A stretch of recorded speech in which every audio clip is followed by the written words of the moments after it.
El monje que vendió su Ferrari. Capítulo 1. El despertar. Se derrumbó en mitad de una atesada sala de tribunal. Era uno de los más sobresalientes abogados del bufete. También era uno de los más sobresalientes abogados procesales de este país. Era también un hombre tan conocido por los trajes italianos de $3,000 que vestían su bien alimentado cuerpo como por su extraordinaria carrera de éxitos profesionales. Yo me quedé allí de pie, conmocionado por lo que acababa de ver. El gran Julián Mantle se retorcía como un niño indefenso postrado en el suelo, temblando, titiritando y sudando como un maníaco. A partir de ahí, todo empezó a moverse como en cámara lenta. ¡Dios mío!, gritó su ayudante, brindándonos con su emoción un cegador vislumbre de lo obvio. ¡Julián está en apuros! La jueza, presa del pánico, musitó alguna cosa en el teléfono privado que había hecho instalar por si surgía alguna emergencia. En cuanto a mí, me quedé allí parado sin saber qué hacer. «No te mueras ahora, hombre», rogué. «Es demasiado pronto para que te retires. Tú no mereces morir de esta forma».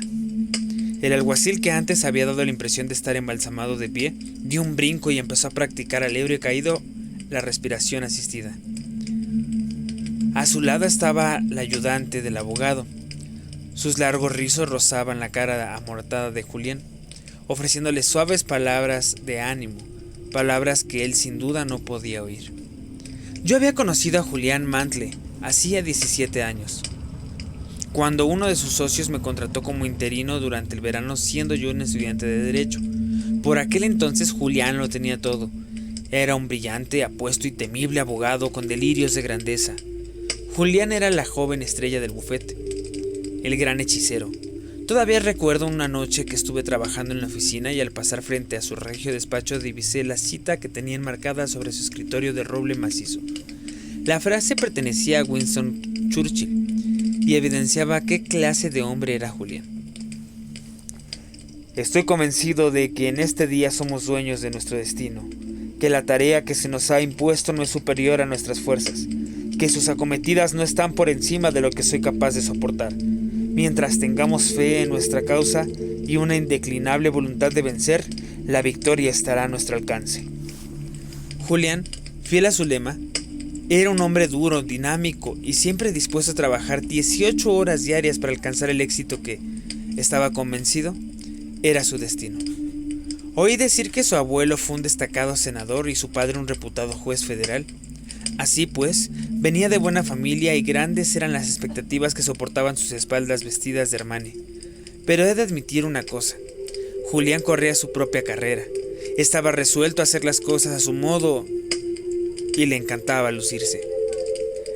El extravagante histrionismo de Julián en los tribunales solía ser noticia de primera página.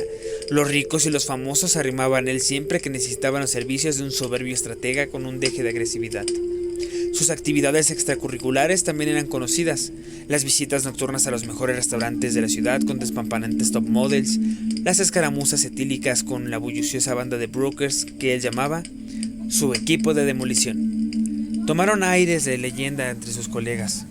Todavía no entiendo por qué me eligió a mí como su ayudante para aquel sensacional caso de asesinato que él iba a defender durante ese verano. Aunque me había licenciado en la Facultad de Derecho de Harvard, su alma mater, yo no era ni de lejos el mejor interino del buffet y en mi árbol genealógico no había el menor rastro de sangre azul. Mi padre se pasó la vida como guardia de seguridad en una sucursal bancaria tras una temporada en los Marines. Mi madre creció anónimamente en el Bronx. El caso es que me prefería a mí antes que a los que habían cabildeado calladamente por tener el privilegio de ser factum legal en lo que se acabó llamando el no va más de los procesos por asesinato. Julián dijo que le gustaba mi avidez. Ganamos el caso, por supuesto, y el ejecutivo que había sido acusado de matar brutalmente a su mujer estaba ahora en libertad, dentro de lo que le permitía su desordenada conciencia, claro está. Aquel verano recibí una suculenta educación. Fue mucho más que una clase sobre cómo plantear una duda razonable allí donde no la había. Eso podía hacerlo cualquier abogado que se preciara de tal. Fue más bien una lección de la psicología del triunfo. y una rara oportunidad de ver a un maestro en acción. Yo me empapé de todo como una esponja. Por invitación de Julián, me quedé en el buffet en calidad de asociado y pronto iniciamos una amistad duradera. Admito que no era fácil trabajar con él. Ser su ayudante solía convertirse en un ejercicio de frustración, lo que le comportaba más de una pelea a gritos a altas horas de la noche. O lo hacías a su modo, o te quedabas en la calle. Julián no podía equivocarse nunca. Sin embargo, bajo aquella irritable envoltura había una persona que se preocupaba de verdad por los demás.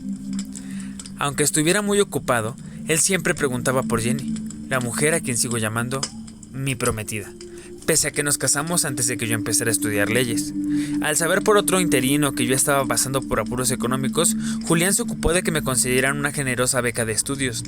Es verdad que le gustaba ser implacable con sus colegas, pero jamás dejó de lado a un amigo. El verdadero problema era que Julián estaba obsesionado con su trabajo. Durante los primeros años, justificaba su dilatado horario afirmando que lo hacía por el bien del buffet y que tenía previsto tomarse un mes de descanso, el próximo invierno, para irse a las Islas Caimán. Pero el tiempo pasaba y, a medida que se extendía su fama de abogado brillante, su cuota de trabajo no dejaba de aumentar. Los casos eran cada vez mayores y mejores. Julián, que era de los que nunca se amilanan, continuó forzando la máquina en sus escasos momentos de tranquilidad. Reconocía que no era capaz de dormir más de 2 horas seguidas sin despertarse sintiendo culpable de no estar trabajando en un caso. Pronto me di cuenta de que Julián le consumía la misión. Necesitaba más prestigio, más gloria, más dinero.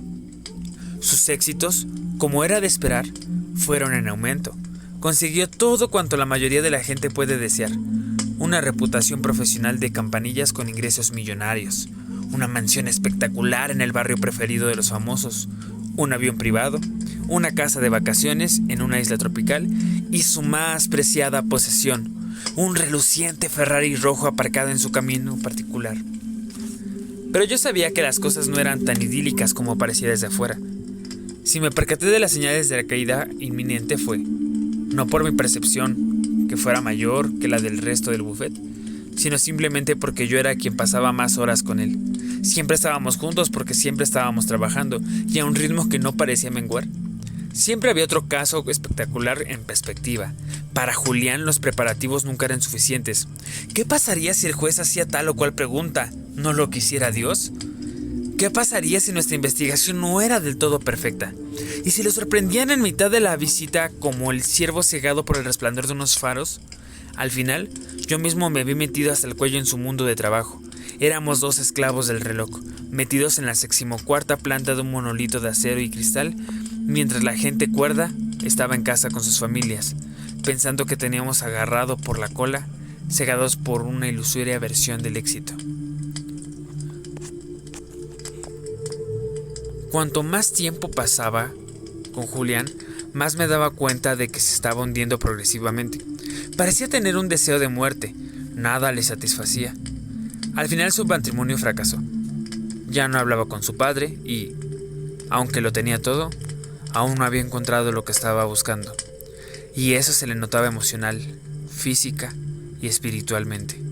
A sus 53 años, Julián tenía un aspecto de septuagenario.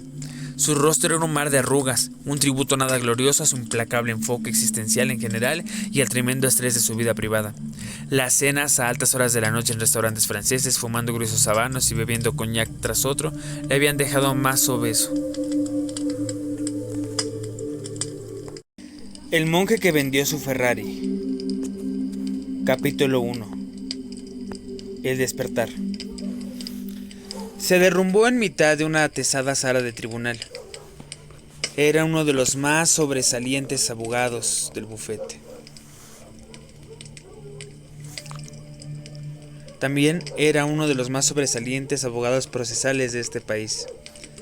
Era también un hombre tan conocido por los trajes italianos de $3,000 que vestían su bien alimentado cuerpo como por su extraordinaria carrera de éxitos profesionales.